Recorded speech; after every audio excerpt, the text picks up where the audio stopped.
my first awareness of myself as a gendered person. It was me and I had a brother, and then we had a female cousin.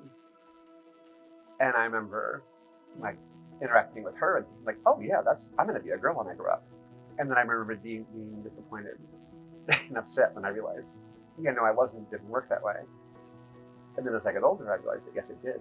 And that was much more exciting.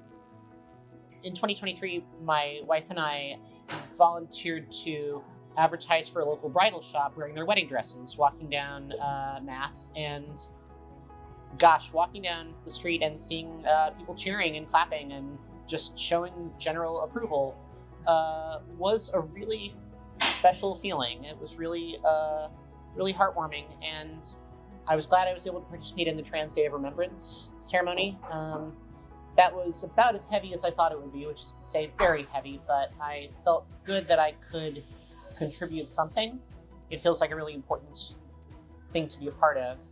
I've met a lot of really cool older queer and trans people.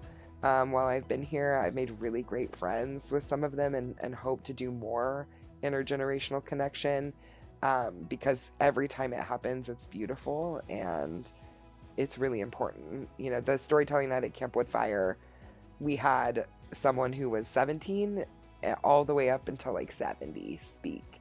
And I think that that's really important to like connect with each other and figure out how to be in communal care.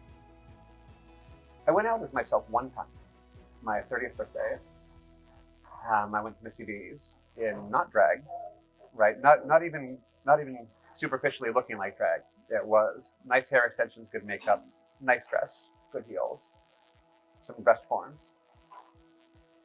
And a little while after that, I literally threw it all away. Stuffed it in a trash bag, put it by the curb.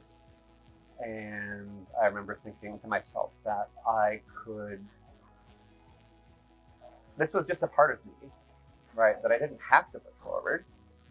It was just one bit of me. And I could lean into the other stuff and I could white knuckle my way through the rest of my life. That doesn't work. I've said this 100 times. This is me saving my life. Right? This is how I stay alive. It's also how I'm extraordinarily happy. I'm really happier and healthier than I have ever been. I've been telling myself that this time in history is going to pass, that outrage at the existence of trans people is not going to be sustainable forever, that stuff like this has happened in history before, and it comes and it goes, and I wish it would stay gone, but I wish I knew what more to do besides just hope it isn't that bad this year.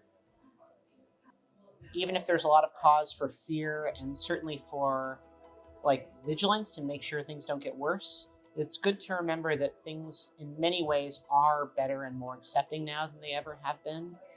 And that's something worth taking joy in. That's something worth fighting for and protecting, you know?